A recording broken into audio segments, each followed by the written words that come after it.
Aire saludable. Son las 2:38 de la tarde, amigas y amigos, y hasta ahora es un placer darle la bienvenida a la doctora Olga de Acevedo, magíster en lactancia materna, licenciada en enfermería, directora de la unidad de lactancia materna de lactancia humana, SOS Tetica. Gracias por acompañarnos, muy buenas tardes. Olga, ¿nos escucha? Hola, sí, buenas tardes, ¿cómo están? Muy bien, muchísimas gracias por atendernos, gracias por estar con nosotros.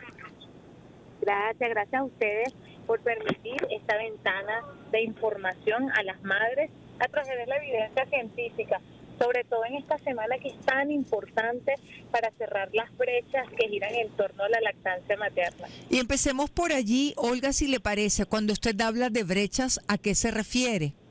A déficit que existe alrededor de la lactancia, porque se ha visto en los estudios, en la actividad clínica, que la primera semana de vida es tan importante que las madres reciban información apropiada que pueda proteger su instinto, porque muchas de ellas abandonan la lactancia materna por mitos o por presión de personal de salud que no está informado, actualizado, o porque la familia no las apoya. Cuando el lema de la guava trata de cerrar las brechas, sí, es que todos unamos fuerzas para que las madres tengan información, madres las más vulnerables. Cuando habla de desinformación, ¿cuáles son las áreas en las cuales hay? ¿Cuáles son los mitos? ¿Qué es lo que se piensa? Por ejemplo, en el área de la farmacología, la gente cree, y lamentablemente mucho del personal de salud, enfermería, médicos, ginecobstetras, piensan que una mamá cuando está tomando algún fármaco debe detener la lactancia materna. Sí, es lo que se decía anteriormente. ¿Aló? Es lo que se decía anteriormente, Olga, la escuchamos. Sí, se decía anteriormente eso porque anteriormente no se había profundizado en materia de farmacología. Hoy, al indagar la evidencia científica y saber el mecanismo de producción de la leche humana, la galactogénesis, y poder evidenciar cómo se absorben los medicamentos y que estos no llegan a concentraciones al plasma materno, hacen que hoy podamos decir a través de estudios concretos que muchos de los medicamentos no se absorben y no llegan en cantidades significativas a la leche humana, lo cual permite que la madre pueda continuar amamantando, se está tomando incluso hasta opioides. Ok, es decir, ningún medicamento se justifica la suspensión de la lactancia. Hay que ver cómo se sintetiza, cómo se absorbe y cuál es la biodisponibilidad. Para eso existen guías farmacológicas como la que ha publicado la OMS y la APILAM, que es una página encargada de recopilar todos los estudios en materia de medicamentos. Hay unos que son seguros, otros que tienen una seguridad media y otros, por ejemplo, hay drogas que no se pueden consumir mediante si estás amamantando, porque el plasma materno llega a verse afectado. Entonces hay que saber muy bien cómo se absorbe el mecanismo de la farmacocinética de ese medicamento con relación a la leche humana, la galactogénesis. Entonces el experto en lactancia y las mamás tienen acceso directo. Si todo el personal de salud manejara la farmacología con referencia a la galactogénesis, pudiésemos ganar muchas madres que continuaran amamantando si están tomando algún medicamento. Algo importante es que la industria farmacéutica no hace muchas investigaciones y en los prospectos se colocan que si está amamantando no debe consumir este medicamento. Sí, lo dicen. E incluso las vitaminas prenatales, muchas de ellas lo dicen, pero cuando tú haces la revisión farmacológica resulta que sí es compatible. Para eso estamos los expertos en lactancia hablando, divulgando los estudios para que esto se pueda profundizar, no solo en las familias, sino sobre todo en el personal de salud, que es tan importante que la mamá confíe que esté actualizado en el ámbito mundial, ¿no? Olga, hablamos también entre otros mitos, hay mujeres que dicen, yo no puedo amamantar. Efectivamente, eso es así, hay mujeres que no pueden, o es mentira. Hay muchos factores. Hay mamás que por temor no pueden, hay mamás que por desinformación no pueden, pero la gran mayoría de las mujeres pueden amamantar. Solo en los casos de hipogalaxia, baja producción de leche materna, La mamá tiene que hacer un trabajo multidisciplinario con su médico tratante y la experta en lactancia humana para poder estimular la síntesis de la prolactina y esta mamá pueda tener cantidades necesarias. O en el caso de los bebés que nacen con enfermedades metabólicas, por ejemplo, la galactosemia, Sí. que es donde la mamá no puede darle leche humana ni ningún tipo de otra leche que tenga lactosa a ese bebé. En este caso, los expertos en pediatría, los expertos en lactancia, vamos a sugerir después de un estudio donde se compruebe que ese bebé tiene galactosemia, una fórmula especializada para que ese bebé pueda alimentarse y cubrir sus brechas nutricionales. Pero son muy pocos los casos. Ok, es decir, es excepcional el no poder. Les recordamos que estamos conversando con Olga Acevedo, hablamos sobre lactancia materna. Olga, en situaciones estresantes, en situaciones de un ambiente difícil, un ambiente de tensiones, de conflictividad, como la que hemos visto recientemente en nuestro país, ¿cómo mantener la lactancia? Existe un protocolo internacional para el manejo de la lactancia en situaciones de crisis humanitaria, de desastres naturales. Es preservar la salud mental de las madres. Claro. Que las mamás se conecten con ese vínculo sagrado para que liberen oxitocina, para que se alejen de las noticias, que es difícil, pero se tienen que alejar de las redes sociales y conectarse con su bebé.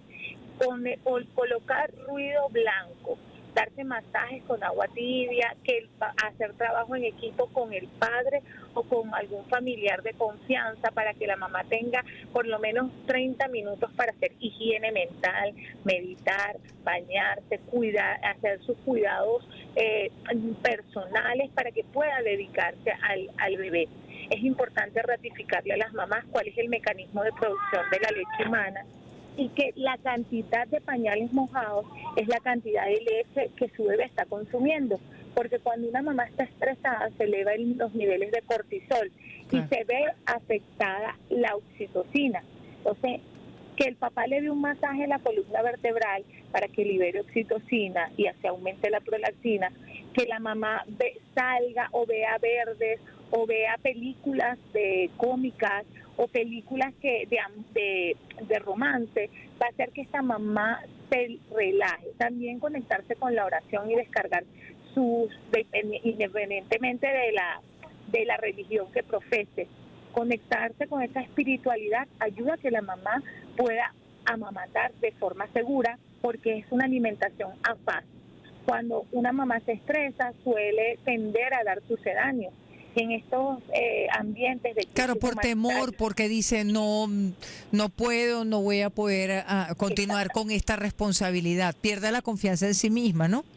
Exactamente. Y ahí juega un papel muy importante el profesional de la salud, que esa mamá tiene un acompañamiento, tiene un grupo de lactancia, una tribu de lactancia, va a poder arroparse de las adversidades emocionales que esto le genera.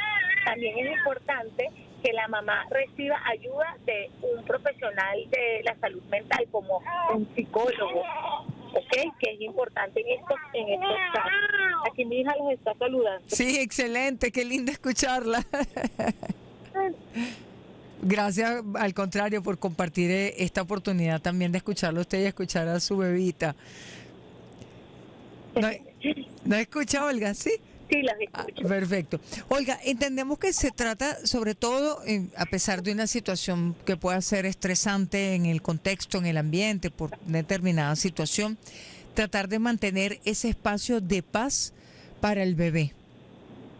Sí, es importante que la mamá se recree en la mirada de su bebé, en el contacto piel a piel, el practicar método mamá canguro, que es un método científicamente probado donde el bebé va a estar desnudo de la cintura para arriba, la mamá piel a piel, bañarse con el bebé, utilizar la hamacoterapia, acostarse en una hamaca, balancearse, va a hacer que esa mamá se olviden de los problemas que podemos estar viviendo todos en el ámbito mundial, no solo en Venezuela.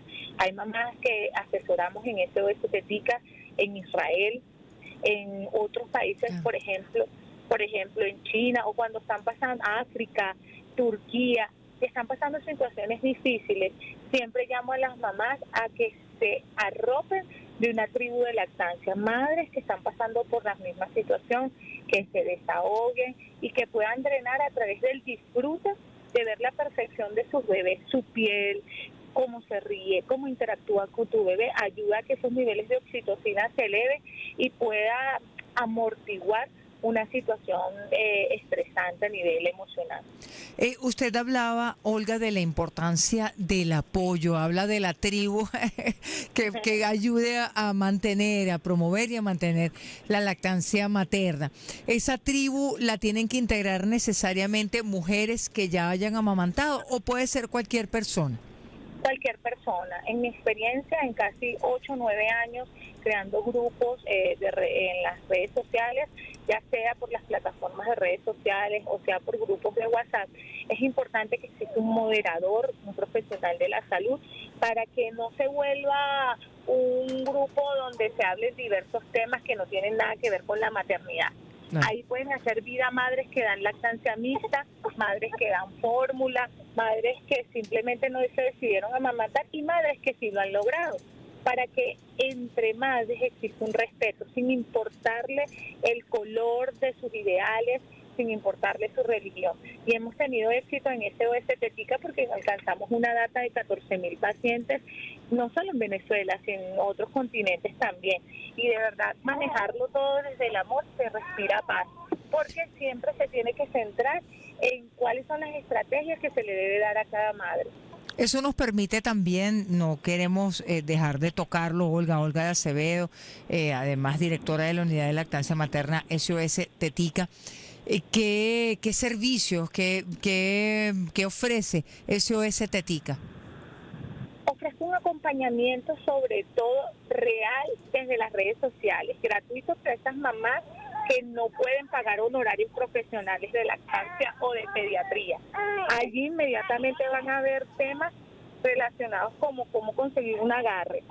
Hay mamás que vienen a nuestras consultas que pueden hacer los talleres, donde ciertamente cobramos honorarios profesionales, pero en la preparación prenatal, en todo lo que tiene que ver con el neurodesarrollo, primeros auxilios, parto humanizado, cómo lograr un parto natural sin dolor y sin trauma, todo lo que tiene que ver con la alimentación complementaria. Y adicionalmente a eso, en SOS Tetica hacemos reuniones gratuitas en diferentes espacios, en parques, centros comerciales, muchas veces algunos mamás que tienen algún restaurante prestan sus instalaciones, o hemos ido a parques como los Próceres, como PDVSA La Estancia o la Plaza Altamira, para que las mamás salgan a respirar un poco de aire puro. También hemos subido el Ávila.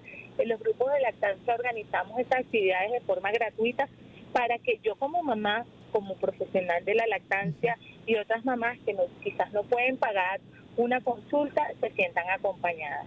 Sobre esto le preguntamos, Olga, también sobre las pautas, que no lo hablamos al comienzo. ¿Cuál es la pauta, la recomendación de la Organización Mundial de la Salud, organismos internacionales, sobre la lactancia materna? Que la lactancia materna sea una alimentación afaz, donde la mamá pueda tener desde el momento 1 una hora sagrada, que inmediatamente que el bebé nazca por parto por cesárea esté en el pecho de mamá succionando el calostro, que la lactancia se mantenga de forma exclusiva mínimo hasta los 6 meses y luego iniciar alimentación complementaria donde se pueda cubrir el plato nutricional Harvard, donde el bebé tenga una proteína, carbohidratos, vegetales, frutas y aceite saludable como aceite de oliva. Mínimo que esta lactancia materna se mantenga hasta los 2 años. Pero es una realidad que hay mamás que no pueden sustentar la lactancia hasta los 2 años porque tienen que reincorporarse prontamente a su trabajo. Para eso también se le debe brindar apoyo según la OMS para que conozcan la legislación de su país.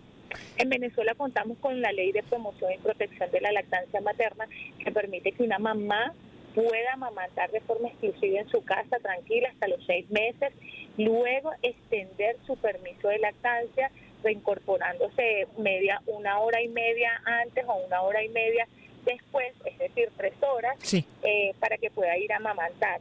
y este permiso se extendió hasta los 2 años. Es importante que las mamás sepan en cada país, por ejemplo en Canadá son otras las leyes que permiten que la mamá tenga permiso hasta los 2 años sin reincorporarse, ¿ok? Y cada país tiene leyes diferentes, Colombia, España, son situaciones distintas, pero en base a cada país se va modificando las acciones que se le dan a la mamá para que la mamá pueda sustentar el mejor alimento que puede ofrecer a través de su pecho. Olga, cuando habla de 6 meses de lactancia materna exclusiva, entendemos que no hace falta ni siquiera darle agua al bebé. Sí, ni siquiera darle agua. Y también es importante informarle a las personas que la leche materna tiene el 88% de su composición es agua. No es que no se le da agua, se le da, pero a través de la lactancia materna. De acuerdo, ¿Okay? pero no hay que suministrarla por otra vía. No hay que suministrarla. Sobre esto le preguntamos también, Olga, si mamá, por ejemplo, vive con el virus de inmunodeficiencia humana, enfermedad de Chagas, ¿hay alguna restricción en cuanto a la lactancia?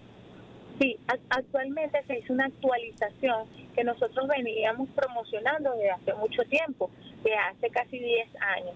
Anteriormente estaba prohibido que la mamá con HIV amamantara. Sí. Solamente se le permitía a las madres que vivían en situación de crisis humanitaria, pero muy beneficiosamente una investigadora aquí en Venezuela, en el IBIS, que encontró una proteína que inactiva el HIV en leche humana.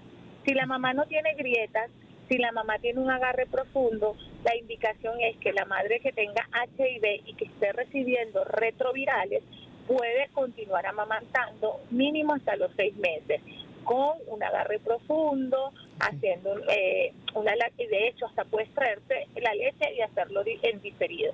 De acuerdo. Para eso también hay un protocolo, ¿no?